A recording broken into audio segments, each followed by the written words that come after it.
est-ce que décision est stratégique ou est irréfléchie?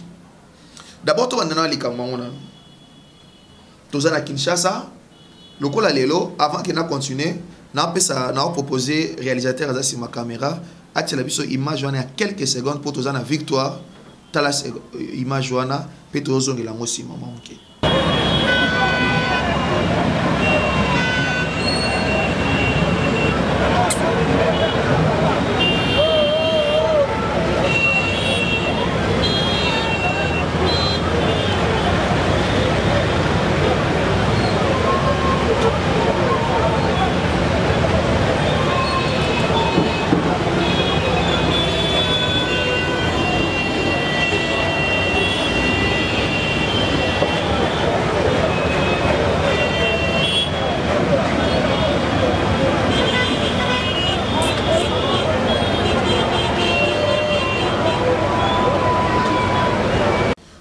Moni a 17h na Kinshasa, na victoire.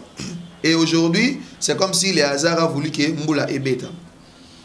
Toza na Kinshasa, on se pose des problèmes. Nous avons d'abord un problème d'infrastructure. Et mon Konzamboka à lobby couvre-feu na 21h. Nga na obetaka li solomo o esalemi pas plus tard que cette semaine. Na lomwe Kingasani Menkaou pour Kingasani, j'ai fait environ 30 minutes. Dans le mois de Kingasani, si na comme victoire, tout ça est presque 2h40 minutes na Mutuka. 2h40 minutes, pesa pour la distance té. Mais parce que ba embouteillage o ekangi biso. Ekangi biso na Pascal, ekangi biso na des bonhommes. Embouteillage il y a des bonhommes. Na ngana kitalo pour na filmer le ango parce que c'est notre dernier jour to go tango vers 18h, 19h, 20h. Embouteillage des bonhommes à tabatu bakangala embouteillage mon frère mes soeurs, mes frères mes soeurs. Embouteillage oyo mutuka e kangami, moto e kangami, na batu ba otamona makolo bakangami. Si moi je me pose la question, 20 au loin pas na yo peut-être na 19h ou ça doit sala musala ba miso ba sala musala côté à Tchangu, ba il faut bazonga mwamba bazonga funa muta mutu côté na e. Bamisu ba sala na ville, il faut azonga ti Tchangu, bamisu ba vanda ba nsele, bamisu ba maluku me bakela ko sa na ville. Chaque jour bazonga. Si on a mis toute la question au longa que musala lem sur 17h ou 16h. Si au kangami na embouteillage ti 20h30, ozana on a des bonhommes. Oyo koma 21h au comme peut-être na Pascal. Ce qui c'est que embouteillage e kangi na 21h, au kangi na kati ya mutuka. O kende wapi okosuka wapi. Est-ce que mon konjamboka otali vraiment likamwana parce que depuis un certain temps que baso de mouton et salema ba place ba embouteillage za moi ebele et ba place musuku to baso de mouton ezate lokola tronçon victoire vers ozo kende olonga victoire ozo kende je sais pas ngiringiri ozo kende bandal ozo mata kitambo o mata ma campagne. Ba place na ba place ya embouteillage. Est-ce que autorité au canisi faisant place wana avant au tia 21h, avant batia 21h. Pour batu bazole la batu belé, on a eu des textos, on a eu des appels, ya roloba esengeli bolobela likambo. Est-ce que 21h wana ezala qui réfléchit? Président de la République bateau la riposte batia on a RRT parce que on risque de connaître un soulèvement. Na nenge makambo go salema et go la préjudiciable président na mandat na yo.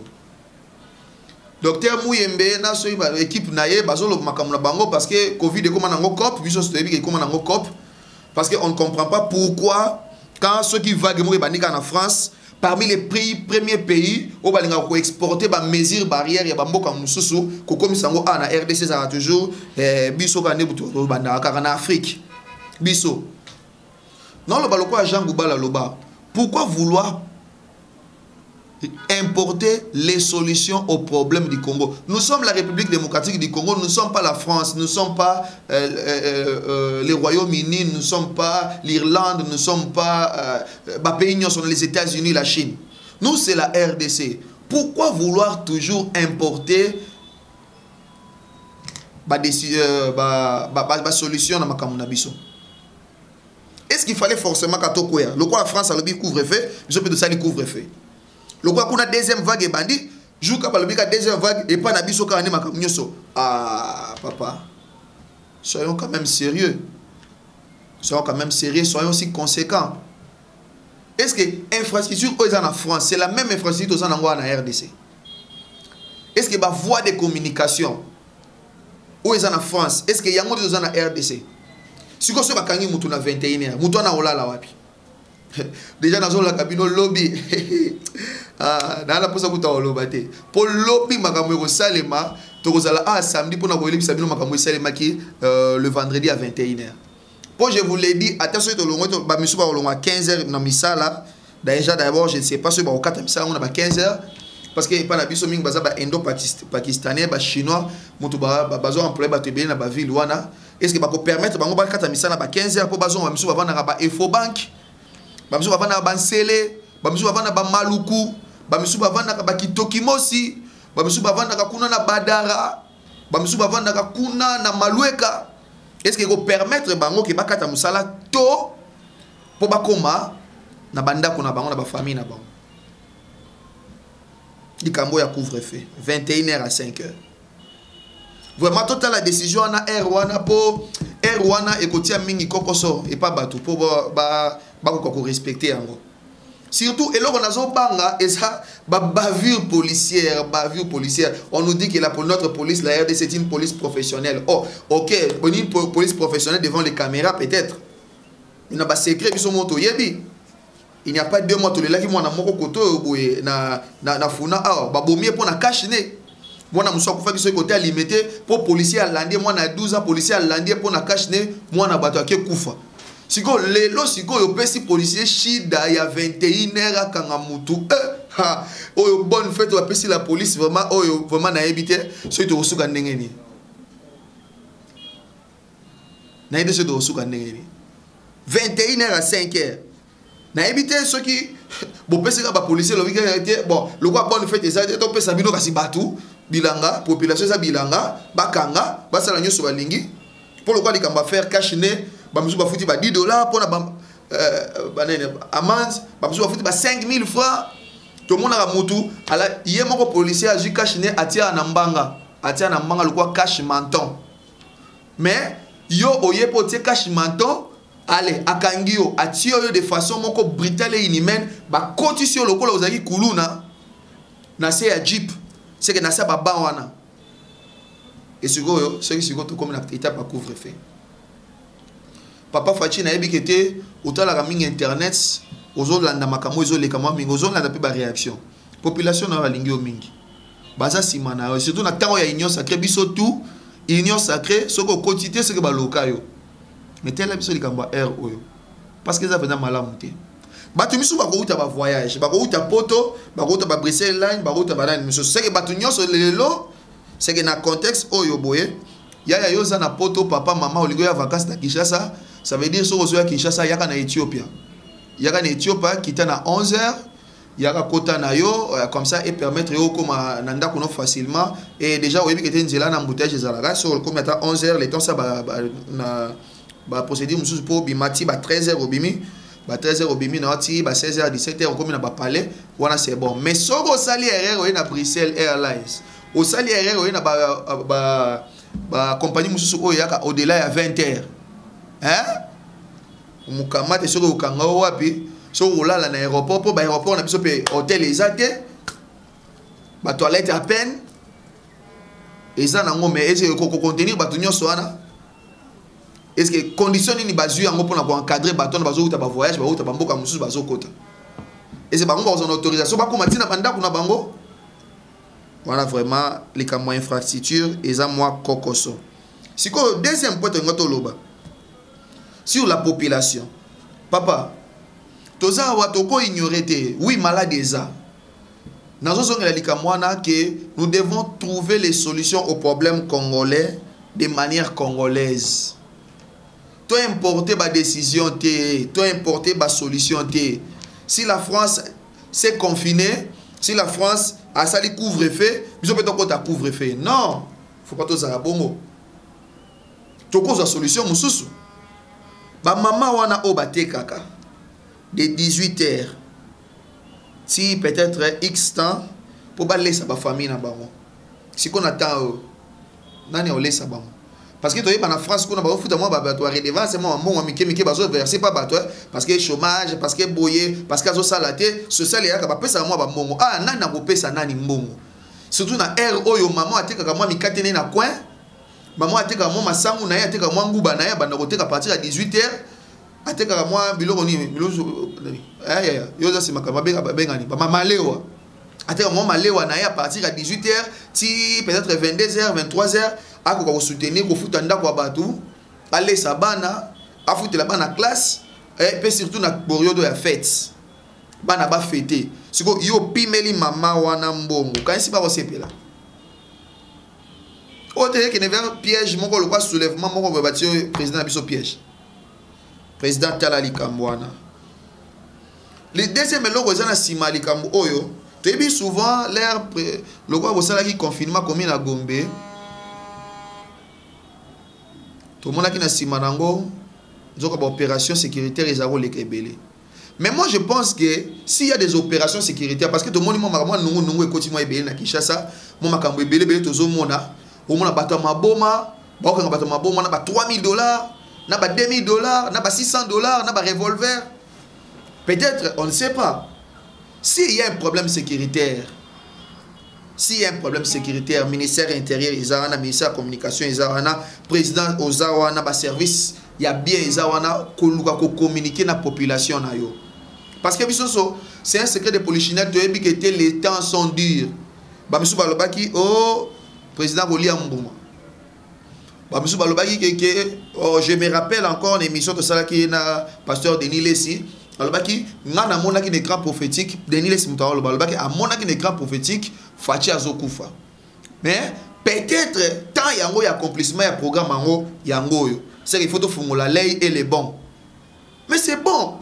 Mais s'il y a un problème, yebisa batou. Il faut savoir communiquer avec la population. Peu communication est à la honnête. Ils à la voileté. Ils à dire quoi? Tu as qui na commis na Gombe, ou tu confiné commis na Gombe parce que ba maladie est épicentre maladie à corona, mais après on commence à entendre oh te ba sala qui qu'on a pour démanteler ba bande armée ça qui kuna ba prison clandestine clandestine ça qui kuna et clandestine ça qui kuna et ceci c'est là. Papa, ceux qui nous ça na mboka so makambo esimbate hein. Lobela biso. Loba kete ceux qui te tirent couvre-feu, c'est parce que la sécurité laisse à désirer. Et c'est que tout landa, bah oya mabe, bah kosi namboka bah infiltré, ou bah zana nenga bah to mabuma to lande la bango to kanga bango. Le peuple sera avec toi, papa. Moi je te le dis déjà, le peuple sera avec toi parce que mon mon côté à lingi tozo na makambo to connaîtra qui na 97, 98, 99, 2000. Mon mon côté on mango parce qu'en 98 couvre-feu ezalaki boye tozaki couvre-feu je pense ezalaki 18h à 5h 18h à 6h 18h à 6h tozaki un état de guerre mais il faut communication ezala honnête entre l'état président de la République tu es un président qui est proche de la population vraiment pour ça pour nanga si ça ne dépendait que de moi en termes de proximité. En termes, il y a présidence au moment où ils ont payé la population. On dirait qu'il y a 5 présidents Baleki, c'est le président Fachi Beton. Vraiment là, on voit qu'il va faire coup de chapeau. Mais, quand c'est la manipulation, il y a pas tout, c'est cause à la paix piège. Cause de la décision impopulaire, où il y a des décisions et qu'on nuire la population. Oui, c'est vrai. D'une part, la maladie, la santé n'a pas de prix. Mais d'autre part, il faut la population. Et je te dis d'ailleurs, au président Oza Kinoa, Oza Mona Poto, Oza Pe Kinoa, vous voyez que le monsieur a vraiment Awati Badara Makolo. Ayaka ti ville Makolo, à celle Moussa Mouafou, 5000 francs par chinois, à Zoniti Badara Makolo. Moussa Nessi la 17h30. So au moins que tu na ko tangelo sur la société ango. Ici la 17h30 ba futa ke 5000 francs par jour. Na 12h ba pesa ke lipa na nguba. Ameli ma ya pompe pour na pause. Ba société ba indo pakistanais a ba sala ba plante 5000 francs par jour. papa wana longwaka ayaka musala makolo azonga makolo soko tali nzela na boulevard Lumumba na retour wana au moins milongo ya bato azonga makolo te parce que transport na les a passé oui transport les a passé mais à moins que mo wana ezala insuffisant pour pas na ba ko kolia siko papa na zoko manda ko vers 21h lelo ebiseke ce qui par pire malheur a commis 21h bukangie bukangie que papa na osepela famille na osepela bande ko tout pas osepela et communauté ko sepela te tout ça contre couvre-feu mais ton idée au bongisa de côté on a pour population oui et adhérer peut à me sentir frustré ma capacité parce que déjà ça pose problème ba tenancia ba bar bazawana ba misu ba bika na ba makamo ba bar ba misu ba bika tout le monde nga era corona kaka ah boy l'air ma babar ils ont ça la ti banani c'est que vu le combat qui triste appelle les gens bazako mouver appelle les gens manger c'est vrai la santé n'a pas de prix mais t'as la population là situation à sécurité oyo negonanga yeba que la sécurité c'est l'affaire de tous. Sécurité est à affaire, il y a président de la République, il y a un service à sécurité, mais ils ont pas affaire na yo, ils ont pas affaire nanga. Donc, tout dénoncer ma camunion sur tout le monde a clarté tout autour. Tu as vu que ba ennemi il y a Congo basé belé. Tu as vu sous je me rappelle encore vers les années 97 97 98 97 98 99 si je n'abuse. Tout le monde qui bat il y a ma bombe bakoma qui belé vers les années 98 oui 98 bata ma bombe bakoma qui belé na Kinshasa et na mona qui era na ba fac bakoma ko bombe ba exécution ka mutali bombe kota ina pa ba bombe pourquoi parce que bata ma bombe na bazaki ba infiltrer bato bakota qui ba rebelle bakota qui mo ebelé na déjà bata ma bombe bazako ya ba yelo kwa mutali bombe za na arme ya onka makambo oyo et comme on zonga tour na ningina ibisa bino na wata caméra tour bo échouer bozui gelo bozui elo côté on peut mentir un peuple une fois mais pas chaque fois pas tout le temps tour oyo boye nous tous nous sommes éveillés il y a tout les to kanga bino na maboko mais il y a tout oyo to yebite to kanga bino na ndenge nini mais ba obo lingo déstabiliser Congo bokeba boyeba que population tour ils a éveillé muto ata mon côté akotika lisusu mboka oyo ekwesu na nzela makila bobomi ebele oui mais ba obatikali ba ozala ba survivant na ngina lancer appel na congolais nyoso zolandanga place nyoso oza okozala na poto okozala na Kinshasa okozala na intérieur du pays ndeko nanga amour à Congo et les cagnos na mona ba misusu c'était hier ou avant-hier on parlait avec quelqu'un et à la force politique moko awa on partageait avec lui alors ba ah ceux qui beba kutu beba comme ça total na 2023 soka kolobanini so moni muto alo ba bongo yeba ki tera congolais ceux qui vraiment osa congolais ceux qui makila ya Congo ne muto totanga na makila na katsa misisa na yo olo ba bongo te ngane na za 85% de ma famille ça na RDC ba misu ba na intérêt ba misu a muke ba libanda donc ce Congo peli moto je me sentir premièrement d'abord concerné donc yo pe muto za kuna na poto benga ndeko na yo yebisa ye so za na politique ata so za na côté moko oko za na côté opposition oko za la pe côté majorité oko za na union ça que oko telemi la pe union ça que c'est pas un problème mais dans tout ce que nous ferons que le Congo puisse gagner vraiment je vous reviens bientôt si pas les samedis na Tongo pour na lever la bino sur l'état makamnenge les cas na Kinshasa. D'ici là portez-vous bien et que Dieu vous bénisse et que Dieu bénisse le Congo. Bye.